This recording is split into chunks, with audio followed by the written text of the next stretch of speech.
your network ultimately becomes your net worth, because the relationships that you build and the work that you do is what is going to matter in the long run. Okay. You have to do good work, be a good person, help people to make it to the next level. What is going on, everyone? Welcome to another episode of Ultimate Ambitions. And if you are on your journey to reach your ultimate ambitions, you definitely want to hear the journey of today's guest, David Weintraub. Thank you for joining me. Yes, sir. Thank you for having me. Wonderful to be here. Great to meet you finally. Yeah, absolutely. I've heard so much about you. And of course, some of your accomplishments. When I first was talking to Carson about who you are and what you've done, I was like, wait a second, what? It almost, I don't want to say it was almost unbelievable, but I was like, wait a second. Well, it is. No. Thank you for saying it so I don't have to. No, I'm just kidding. But I do appreciate that wonderful intro and great accolades. You know, it's been an extreme amount of hard work to get here. So yeah. I appreciate that you see that. Thank you. So let's start, because there's a lot of people watching, a lot of people listening, and I want to progress to where you are today. Sure. But part of that is the people who were where you started, where I started. Yeah. So let's start at the beginning. Was getting into producing and the entertainment industry, was that something that was always your focus, or did you start on a different path and like a lot of people just kind of end up in this industry? Like how did the journey start for you? Well, I mean, the path really started when I was 9 years old. And I grew up in Beverly Hills, and I come from a family of doctors and lawyers. But friends of mine, family friends of mine, kids I went to school with, all of their parents were extremely powerful actors, actresses, studio chiefs, executives, record company owners. So I got to see a glimpse of this other world, different than doctors and lawyers and educators. And I just saw that I wanted to be in a position where I was doing something different. And the entertainment industry really was that world that I gravitated to. Okay. So I had to start somewhere. And, you know, I couldn't figure out exactly where my entry point was until my friend, Evan Bogart, I met his family, and they were monster record company chiefs. They owned big record companies. They were managers, and that gave me a taste of the music business. Okay. So right there, I was like, I want to be an A&R. I want to be at a big label. I'm going to get in somehow. Okay. An internship at Interscope Records turned into a full-time job at Interscope Records. That turned into a job at Death Row Records. That turned into me meeting Eminem and working for Eminem. That turned into me going and becoming a talent agent at William Morris and at UTA. So it was a gradual step of music into film and TV, and eventually into management and producing and creating of content and TV shows.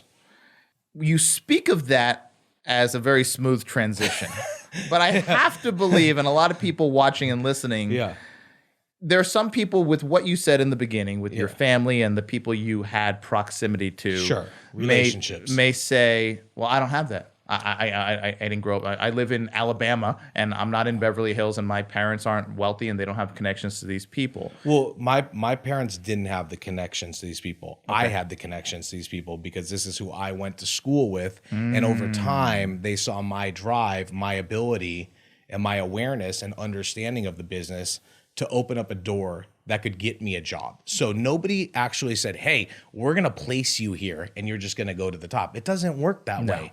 You have to start at the bottom. You got to get coffee. You got to answer phones. You have to do what we would call the schlep work in it as an executive to see your worth, to then understand your value. Yeah. But my value also increased because I had mega future talent around me that I had relationships with that ultimately became big stars, like Adam Levine and Maroon 5, like Eminem, like Paris and Nicole, the Kardashians, Ray J, Scott Disick. A lot of people were around me in my peripheral that I was able to help make deals for and see them rise in their industries while I was rising as an executive.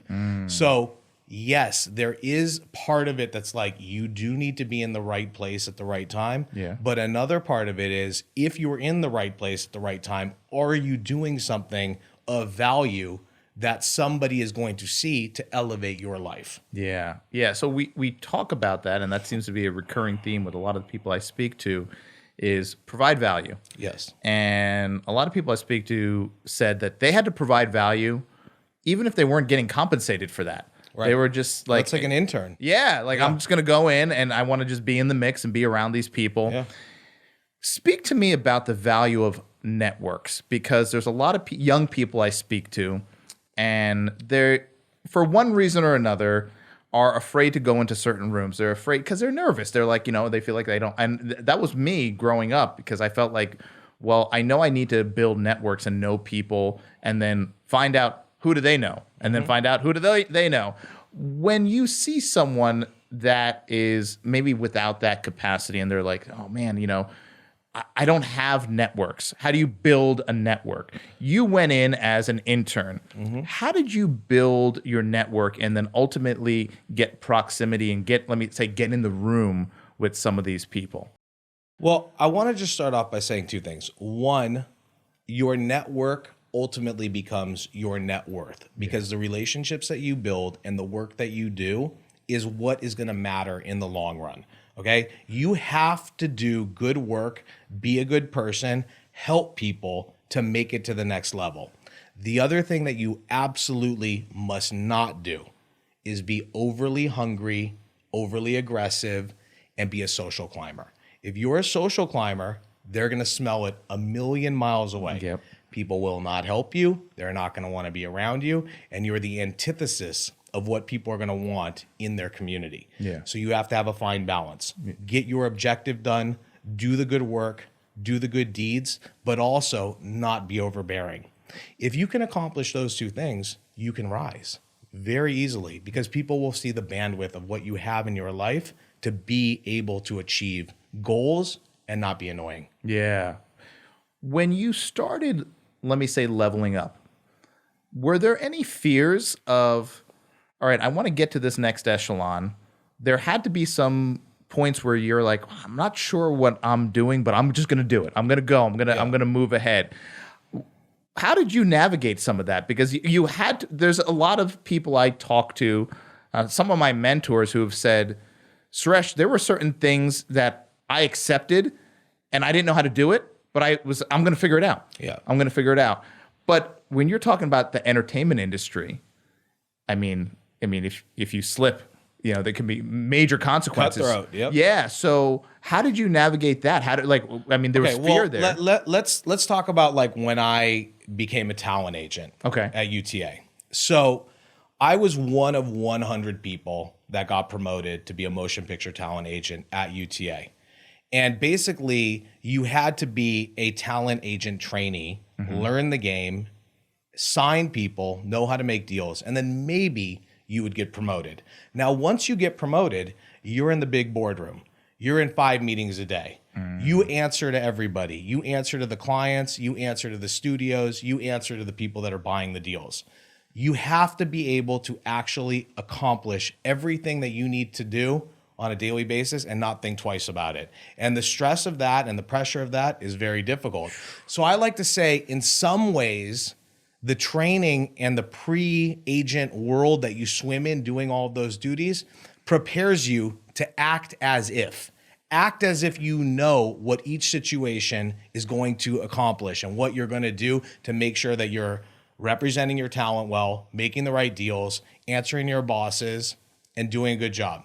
So you can't think about it like, am I going to know what I'm doing? You just know it. Your gut instinct tells you what to do. Now, once you make it into that boardroom and once you're making these deals, you then have to think, hey, is this where you want to be long term?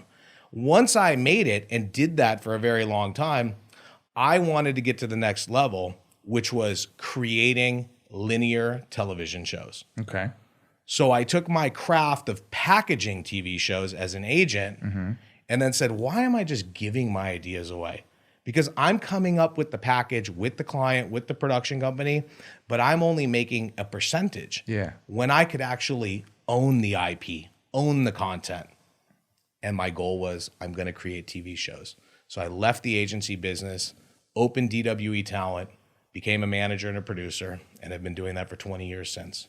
Wow. So you were leaving a pretty solid, surefire thing. Of course, you could stay there. You could Forever. stay there forever. Be a partner, be a board member. Yeah. But politics of agencies are very difficult for some people. And I don't play the politic game. You know what I play? The ownership game. Yeah. And that's where I'm at now. Wow. So any fear when you made that decision to... Well, when I left UTA, I left having packaged one of the biggest television shows of all time, The Simple Life with Paris and Nicole. And I saw how that blossomed. So I left with my clients from UTA. Okay. And I left with my own television series on A&E that I created, produced, and starred in, which was the original sort of first reality entourage, The Sons of Hollywood. And we did 22 episodes of that. So I left with content. I left with myself going and being on billboards and a TV show coming out in a marketing vehicle. Okay. And my clients. So yes, after 6 years of being in those boardrooms, I was ready to be on my own because I didn't want to be there being somebody else's minion. I'm not your minion. Yeah. It's funny. I heard something the other day and I was like, it really hit home. It said, you'll never live next door to your boss so long as he's your boss. Very true. And I said, wow. Yeah, never even thought about that, you know? So you made that jump and you said something that in this industry and in other industries, I sometimes I have to ask. You said you were able to take your clients with you. Yeah. So there was no non-compete. There was nothing in place like that would prevent you or preclude you from doing that. Well, it was a difference between being an agent and a manager. It's two completely different businesses. Okay. An All right. agent is a proprietor of work, which takes a 10% cut. A manager is the partner with the talent who guides the overall career, where you can make anywhere from 10 to 20 to 30, who knows, whatever percentage you guys negotiate. Yeah. And you can executive produce, create, and be a partner in the businesses with the talent. Two completely different businesses. So why be, put into a corner where you can only do one side of it, where if you adjust the company like DWE Talent, we can be owners, we can be creators, we can do the representation, we can do the branding, the PR. I mean, we can do every side of the business. And that is what we're doing with the Hollywood Handbook, my new VT that just came out. We're teaching people how to get the entry points into various sides of the entertainment business so that you understand how to kick open that door, get your content ready, and become a star. No kidding. Yep. So I want to get deeper into that. We can go. I want to definitely get deeper into that We'll because dive. that's something that I'm sure a lot of people listening and watching want to know about because that's education. Is there a legal component in a lot of the work you do, and who are you? Like, you probably have to get a pretty good sense of course, of legal knowledge. Of course. Well, I studied a lot of contract and business law when I was at USC, and obviously we have a team of lawyers and a team of people that handle contracts. But the broad strokes of negotiations and the broad strokes of deal making, the principal points in any contract, I do personally. Okay, that's because what I that is what I do, and obviously spending so many years as an agent, you have to be the overseer of the rest of the team. So even if my client has me as a manager and a producing partner, you have an agent, a PR person, a lawyer, I got to oversee everybody. That is the job of the manager. And if you're not doing that job, you're doing an injustice to your talent. So you're quarterbacking the whole thing, and you got to have a finger on the pulse of everything that's going on with that talent. At all moments, every day, 24 hours a day, me, my team, everybody at DWE Talent, we're there. This is a 24-hour a day, 7-day a week business that you have to be ready for anything, from the good, the bad, the crisis management, the success, accolades, but you have to be prepared to work. Yeah. If you're not prepared to work and take the phone calls and that phone's not ringing, you're not doing your job. That's right. Yeah, that's right. What is something that you would say for people on the outside that don't know about this business and don't know about this industry on your rise to the top? What's one thing that you would say that most people have no idea about this industry and what you do, like this side of what you do? I think that a lot of people think that it's all, movie premieres, events, red carpets, TMZ taking your picture. But a lot of it is something that we like to call hurry up and wait. Okay. Hurry up and wait for the deal to get done. Hurry up and wait to shoot the show. Hurry up and wait for the show to come out. Hurry up and wait for the PR to happen. So you're in a constant grind of doing mega things, but waiting for the fruits of your success and sometimes even the money to come in. So the business, whether you're social media star, influencer, rapper, actor, reality star, deals take time. Money doesn't happen overnight. And you have to be willing to sit with that and adjust. Because if you can sit through that, the sweetness of the reward and success is 1,000,000 times greater. When you say this in the sense of what you're doing, is the talent also experiencing that as well? You have people I'm speaking for myself and the talent. Like, this is for me as a manager and a producer, as well as the talent. You have to keep everybody's expectations and timelines up to par. Yeah. Nothing happens overnight. Like, I didn't get here and now I'm being interviewed and we're talking about all this. This is 25 years. I mean, I started, like I said, I had a dream when I was 9 or 10 years old that turned into an internship at 15, that turned into a job at 16, and I just never stopped. So you cannot think that anything comes in time. I'm just lucky that by the time I was 18, I was an A&R at a huge label. Yeah. And by the time I was 23, I was an agent at one of the biggest agencies in the world. So you had to get in there to do that. But the rest of it is up and down. Yeah. Now, understanding it and adjusting with the business, like the way I've adjusted into representing and producing social media influencers and creators now, is adjusting out of pop culture, rappers, actors, rock stars, reality stars into this new medium of talent, and understanding how to make those deals, understanding the analytic, understanding the numbers, getting the new relationships with the buyers, and making the big deals. We're in this world now where it used to be, when we were growing up, the celebrities were the people who were in the movies and in the TV shows, and they were the stars. But now you have people on, and I would say they were widely known. But just the other day, I'm talking to some friends, and they mentioned someone's name. And I said, who's that person? And they're like, oh my God, she has like 15 million on Instagram and a zillion on TikTok. Yeah. I said, I've never heard of this person. Right. Who is this? And they showed me, and I'm like, it's so wild that there are celebrities all over the place now. That are they really celebrities? If let me go back and say, I came from a time where the celebrities were the big actors on TV and the TV person, and they still are, and the movie stars, right? But now you're going into a realm of managing people that, dare I say, there's quite a few people who don't even know they exist on the planet, right? Well, that I would say certain age groups and certain segments of markets may not know who certain people are. But if you stay focused on what the kids are doing and what the kids are doing with the phones and all of that, you're going to know the talent is out there. Okay. So just because my grandma doesn't know who a client like ours, like Tana Mojo is, doesn't mean that every kid in the world doesn't know who she is. Right. So you have to remember that you can still get people to cross over as YouTube stars into mainstream stars.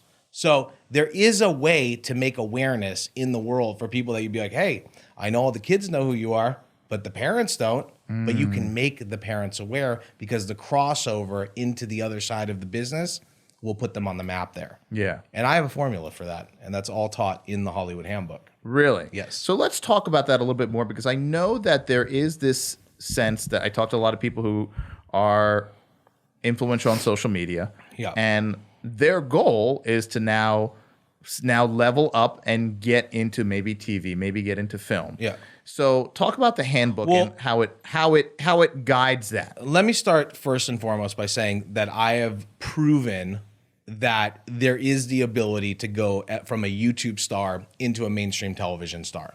And I proved it many years ago with my TV show, The Hollywood Hillbillies, which I co-created, executive produced, and starred in. We did 75 episodes for the Reels channel. And I took the angry ginger, Michael Cottrell, and his grandma, Mima, and we took them out of, Georgia, brought them to Hollywood, got them a record deal and a TV show, and then made 75 episodes of linear television in a simple lifestyle, fish out of water reality show that starred all of us. And it was insane. So you can prove that that actually works. Okay. It happens very easily. Now, not everybody can do it. Okay. There's only so many networks, so many buyers, and your content has to be incredible. So what I'm teaching in the Hollywood Handbook is, how do you define what your talent is? How do you craft it? How do you focus it? How do you create your content? How do you get notoriety for your content? How do you distribute it? How do you get it to the right people that will pay you for it? And ultimately, how do you market yourself? So all of those things we did with Hollywood Hillbillies. And now I'm showing you the tricks to the trade of exactly how to do it. Now, it's not easy, and you have to stay focused. Yeah. And there is a formula. If you follow the formula and you have the skill, you have the talent, you can do it. What is one thing that you see? One of your gifts is spotting talent. Mm-hmm. So what's something that you see in an influencer that's, let's say, on Instagram or on a YouTuber? Yeah. Some people call it the it factor. Some people call it the X factor, whatever it may be. Right. What is it that you see? Just share one thing that you're like, okay, this person has the potential to. It comes down to one thing: a unique voice. And a unique voice consists of originality, style, and doing something different. You can be beautiful. You can be average looking. You just have to be interesting. And you have to have your own point of view. If you don't have your own point of view, you have no style. And people want the fresh, new, interesting men, women, family businesses. You could be a mechanic in your garage rebuilding motors. But if you're doing it in an interesting way on camera, you could be the biggest, most famous mechanic in the world with the biggest brand deals, getting paid to post, paid to do appearances, paid by Ford to have your own engine.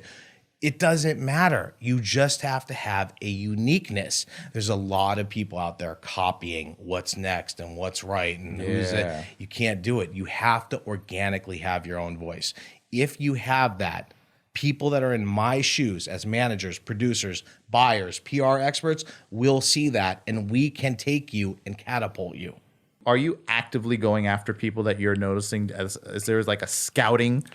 I'm doing both. I mean, I am actively looking for talent, but I also have an influx of talent that's coming to me. Okay. So that's why I wanted to make the Hollywood Handbook, so that we had different levels of people to get sort of the basic understanding of what it takes to get into the business, as well as advanced programs where I could actually be your coach, life coach, and help you get to the next level. So maybe if I can't represent you because I don't have time to represent everybody, you can still get advice from me on how to make it in the business by being a part of the Hollywood Handbook community. The people who are out there saying, just follow what Mr. Beast did, just follow what the Paul brothers did. You can't. That's not a formula. That they invented that. Right. They each invented their own lane. It was trial and error. Just like the David Weintraub Hollywood Handbook DWE story is trial and error. Yeah. But you're going to hit. Some of them are going to hit. Some may lose. Some may hit. You have to be willing to sit through the struggle and do this. Yeah. It takes time. There's no overnight success. And also, like I said, a unique voice and talent. Yeah, not copying what someone else who made it did. Nope. There's so many cookie cutter people out there that are just like, oh, well, we've seen her. She's doing that joke. He's basically copying what this guy's doing. It's all the same stuff. You look on your feed and you're like overwhelmed with bullshit. Yeah. And if there's too much there, how do you decipher who's good and who's not? There's only 1% of people out there that we would actually really, really, really get involved with. But you have to weed through the other 99% to get to that 1%.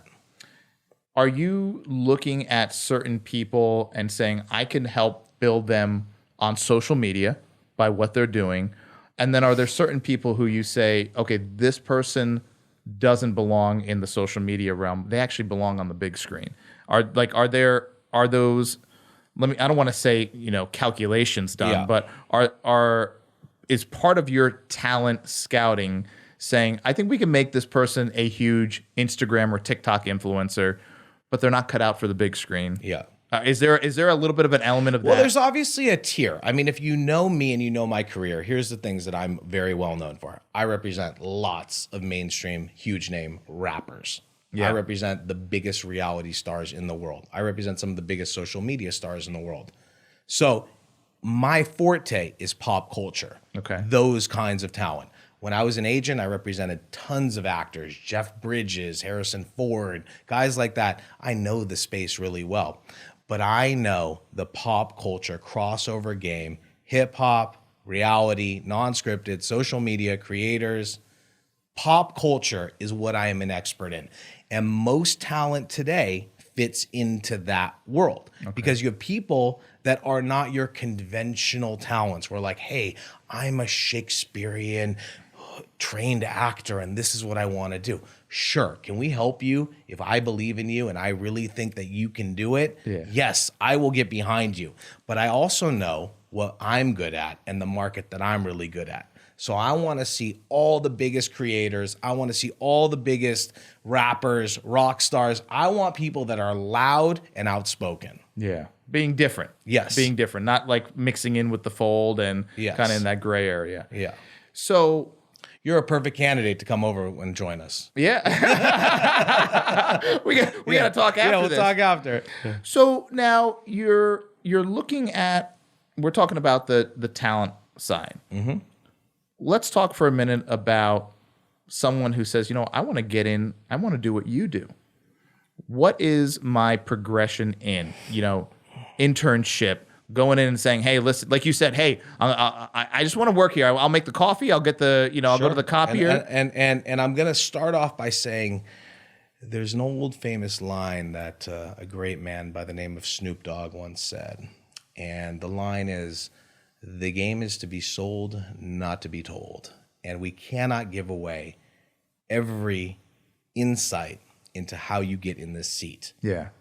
But if you're willing to train and you're willing to do the work, you could put in the time. But I need people that have degrees, law degrees, business degrees, that have actually worked for people in my shoes. Yeah. And that want to go to the next level.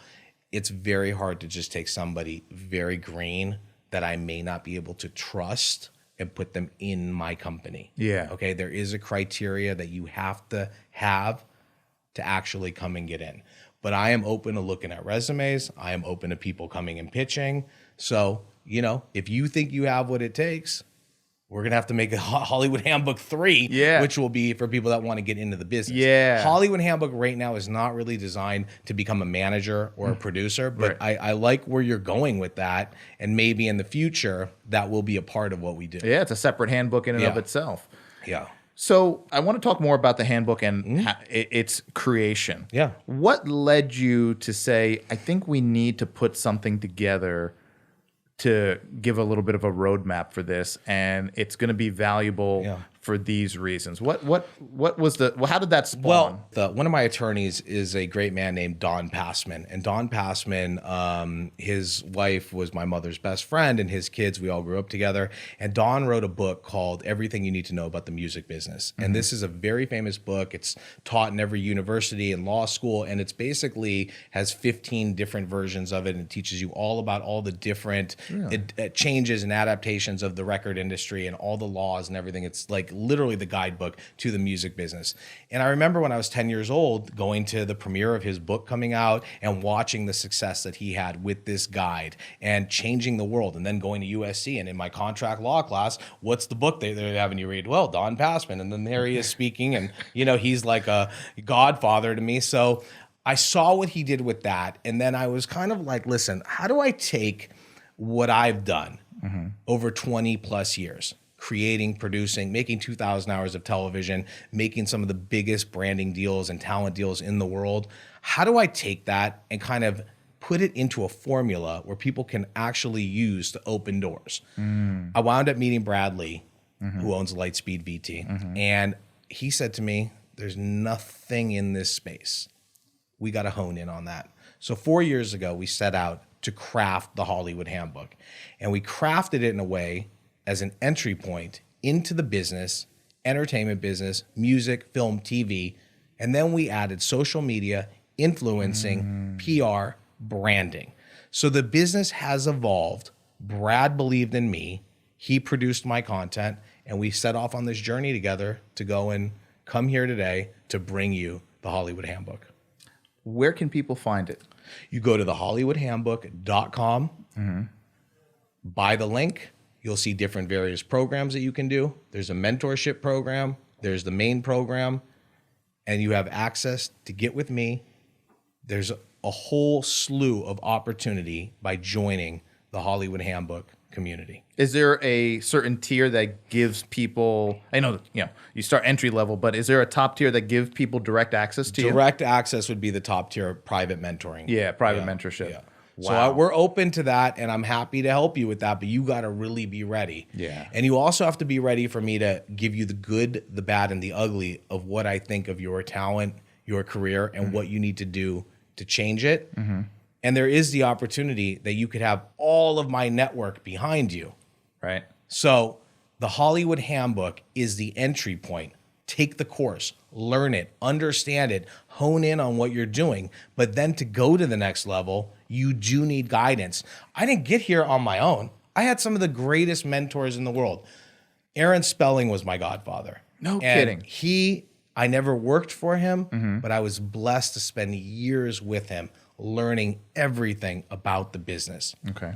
Not everybody can have that, but you can have David Weintraub, and David Weintraub can show you the pop culture business and go to the next level. And it's not just someone from the outside saying, oh, you've actually walked the walk. You've done it. I did it all. I mean, people always say to me, oh, you're a jack of all trades. Yes, I am a jack of all trades. How many people do you know were an A&R, an agent, manager, producer, the star of their own shows, an expert in PR and marketing, a branding consultant, and somebody who actually has taken products that were in their head and put them out to the masses?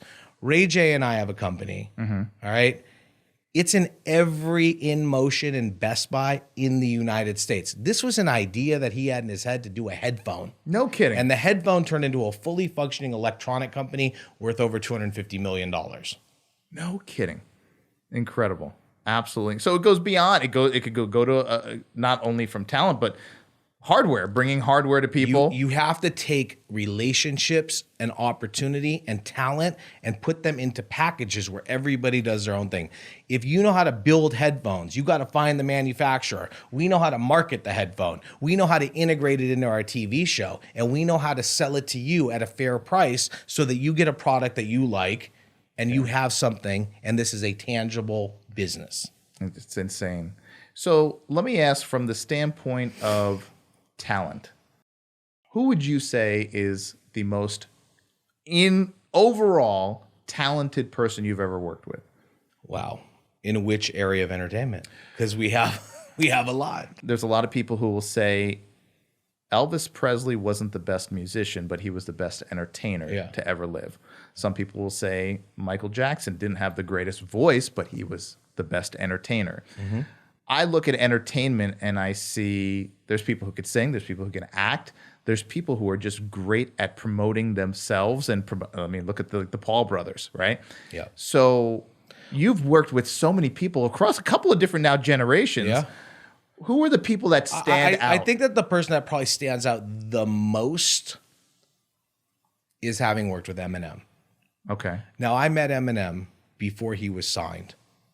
He was Okay. already signed to a production deal with Web Entertainment, but he wasn't signed to Dr. Dre and Interscope.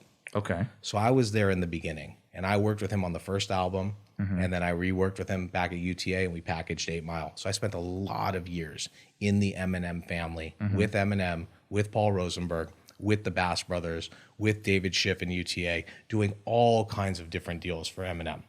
To see him go from literally hearing a demo at the Rap Olympics to being the biggest selling hip hop artist of all time and watch that progression is one of the craziest things you've ever seen because you learn so much.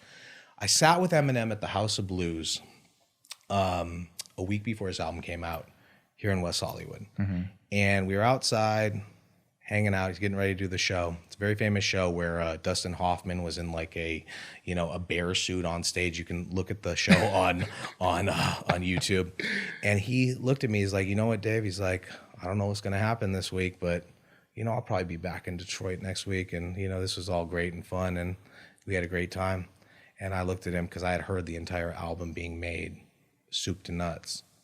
And I said, there's no chance that that's ever going to happen. And he literally, overnight, millions of copies sold, the biggest tours, the biggest star in the world. And then to become one of the biggest movie stars in the world. People don't realize 8 Mile was $1 billion business. Was it? $1 billion. Soundtrack, movie, DVD, tour. Okay? That's $1 billion. No kidding. When I was at UTA, we packaged 8 Mile. Wow. And he almost didn't believe that he was who he was. He did, but the business could sometimes stop you. Yeah. The machine could stop you. Yeah. Something could happen, but talent prevailed. Yeah. Wow. Incredible. So that was the most interesting journey of being a part of something as an executive and a friend and watching it happen and then changing the world.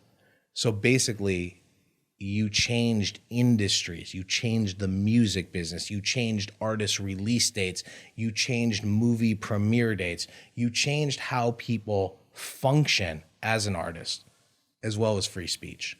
Yeah. He was willing to say stuff that a lot of people weren't. And whether you liked it or not, he was able to voice it. Yeah. And everybody in the world knows who that guy is. Well, everyone. Everyone. And that is well before the time of social media and people singing on TikTok and sharing their talents. That is. You have a much different way of doing it now. It's much easier to pick up your phone and blast off to a community. Back then, it was a game plan, an action plan. Yeah. It was mailing. It was, sending music. It was relationships. It was, kissing babies and shaking hands and doing the right PR. You had to do a lot to get there. Yeah. But at the end of the day, talent is what wins. Yeah. So if you don't have the talent, you might be able to gain the talent from practice and honing in on your craft, but you have to have it inherently inside of you. If you do not have it inside of you, you're not going to make it, period. Yeah. So stop wasting your time, go to law school, get your real estate license, do something that you're going to do it because you're not going to be a star. Yeah. When you look at the difference between people who are trying to get into the music industry and now you're looking at people who are trying to get into the film industry, there's a lot of people on social media, a lot of young people, and I know a lot of people watching and listening, where it's almost like they feel like their life is the show. And with the advent of reality TV, now decades ago, what is something that you're seeing from a talent standpoint where people are like not interested in like actually being an actor or an actress? Their way into Hollywood is sharing their world. Now, of course, people see people like the Kardashians. Yeah. And the biggest experts in the game. In the game of just sharing their world. The smartest marketers on the planet, the Kardashians. What was it that they did that changed the game? Sex tape with Ray J? No, I'm just kidding. No. What they did was they 100% had a plan. And they had a beautiful family. They were loud, outspoken, and had a point of view. And they were able to come in at the right time after watching Paris and Nicole, the Osbournes, Laguna Beach, the Hills, the Housewives, and come in and show a new family dynamic. Yeah. And this family was unbelievable. Yeah. And they are a monster. And that is why they are, at this day, one of the biggest, most famous family and stars in the world. Yeah. So what they did was incredible. Absolutely incredible. And we've all been a part of it. Obviously, I managed Ray J for many years. Yeah, yeah. And I also managed Scott Disick for many years. Really? Yeah. Okay. So you said they had a plan. Most people look at what happened with them and it's like, oh, these people got a show and they blew up. Yeah, that was the plan. That was the plan. The plan ain't easy to execute. Right. So your plan can be, hey, I'm going to get a TV show. How do you get a TV show? Right. Well, that's what the Hollywood Handbook teaches you. How do you get there? The Hollywood Handbook teaches you exactly what the Kardashians did. You want to know why? I was there. You were So part of what you're learning is exactly what you have to do to market yourself, brand yourself, hone in on your content, become famous, make water cooler moments, get in the press. Yeah. The Hollywood Handbook teaches you that. I look at someone from the early days of TikTok, Charlie D'Amelio. Yes. She's a regular looking girl. She's, pretty. Yeah. But she was able to take that TikTok fame and now blow it into something that has gone, let me say beyond viral. For a specific market. Very Because specific. I wouldn't say, even though they've made a lot of money, that they crossed over into every world. You're going to say the word Kardashian, everyone in the world's going to know it. Yeah. You could say the word D'Amelio, maybe 5% of Did they have their own show with their family? They did. They did. And it didn't do very well. Yeah, it so if didn't you're work ready out. for the next show, we got an offer for you. Well, I mean, people also come to me after they've learned the hard way. Yes. You also can't necessarily have your parents be your representatives, okay? Listen, parents, momagers and managers and all this stuff, there's a lot of them. Most people are not Kris Jenner, okay? Yeah. You need to hire people that are in the game, okay? You can't just be someone's parent and be like, oh, I know how to deal with this stuff, because they don't. Yeah. The kids blew up on their own. Yeah. All right. So I'm saying, if your mom and dad are managing you, bring on a partner like me, like someone who's a professional, to help do it, because you're going to see the ups and downs. The D'Amelio's family, I mean, has kind of fallen apart as a result of their fame. And that is because you can't have your mom and dad be your manager. Yeah. Now, part of that is a learning lesson for everybody else. So you should take this as an example. Perhaps some of it is what to do, but a lot of it is exactly what not to do. Yeah, because that was something that when it first happened, it was like, okay, it looks like they're trying to create another Kardashian type situation. And then it fizzled out and faded away. And I don't want to say crashed and burned. See, we could take the D'Amelio's dad and we could hire him and turn him into a manager, because we could take a guy like that and actually teach him how to be a manager, how to do the deals, and actually he has relationships because a lot of people want to sign with him because of what he said he did for his kids. Yeah. But he didn't do that for his kids, okay? His kids made it because of what they were doing. Their unique voice was on the phone and cutting the content and doing something in a time where there was nothing to do. Yeah. So it was very easy. Yeah. You have to remember, 99% of this is your talent and also timing. So 50% of that 99% is timing and the talent. You have to think about that. Yeah. People don't realize what it takes to go into it. You talk about the Kardashian success, you talk about Paris Hilton's success, they were timed correctly. Yeah. And it didn't happen overnight. Paris's show went number one very, very quickly on a mainstream network on Fox and was a huge number hit. Yeah. The Kardashian show, when it came out, it really didn't become a hit until the third season of the show. So you may see it as what it is today, but there is timing involved in this. There is energy involved. Yeah. So you kind of have to do what you have to do to market yourself. When you talk about Paris and Nicole's show, was that their idea? Was that their brainchild, or was it their representatives that put that together? I was Paris's agent. Okay. And we had a relationship with Buna Murray.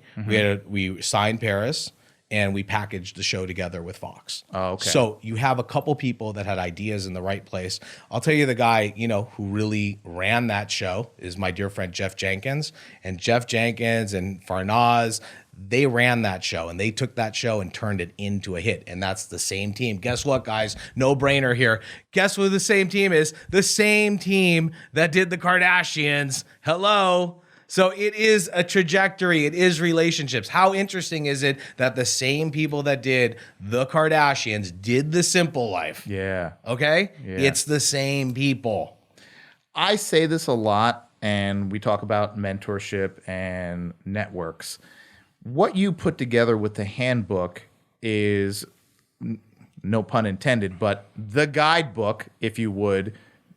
If maybe you say, oh, I don't have a mentor, I don't know. Well, here you go. Here we're putting this together for you, and come on board and let us be your guide. Let us be your mentors. Yeah. And we're going to show you the path to how you want to create this. And everyone's going to be different, and you got to have that unique talent, of course. And you're going to say, all right, here we've laid it all out, and I can tell you that this is the path because I worked with all the people that made it down that path, and you know their names, you know that what they've done. So what's next? I mean, what's next is really owning the actual platforms where you see the content. Right now, I am in development with mega technology companies for us to have our own distribution of content, our own marketplace to buy our own products. Wow. And that is the next phase, taking everything that we've done in entertainment, everything we're doing with the Hollywood Handbook, but now having a platform to watch and buy and purchase materials from. That is the next evolution that you will see. No kidding. That is awesome. That is awesome. I love it. I love it. Thank you. Where can people, well, first of all, where can people follow you in your journey? I am on Instagram. I am at Sir David Weintraub, and my company's Instagram is at DWE Talent, also on Twitter. And our website is dwetalent.com. And come join us on the journey with the Hollywood Handbook. You want to learn, you want to understand, you want to make it, go to thehollywoodhandbook.com. Get the entry-level course, get the mentor course, get the group course. Get in there, learn it, join the community, and come with us on this journey if you want to be a star. I tell people all the time that there was a couple of things that I had to do early on in my career coming up that were scary. And I had to put financial commitment out. And at sometimes that was the only money I had. But those times where I jumped and created the landing on the way down and put my money, because I said, I want to be this, but I like that money in that checking account. Well, I kind of put the money out. Right, you invested. And I invested in myself. Yeah. And I entered into situations where I got knowledge. I got networks. I built my networks from these things I went to, whether they were mastermind classes, master classes, whatever it might have been. And that's what led me. So sometimes you got to jump and create that landing on the way down and put that fear aside. So, man, thank you so much. Thank you for joining me. Thank you for sharing all your. I know people watching, young people, even probably people, grown people watching and are learning from your journey and what you've created and what you've done, and I know this is just the beginning. So thank you so much for sharing it. And thank you for having me. When the next iteration comes out, the next chapter of your life, I'm going to have you back to talk about that. Whatever it may be, a streaming network, whatever it might be. You got it. So thank you so much. Thanks everyone for watching and listening. We'll see you next time.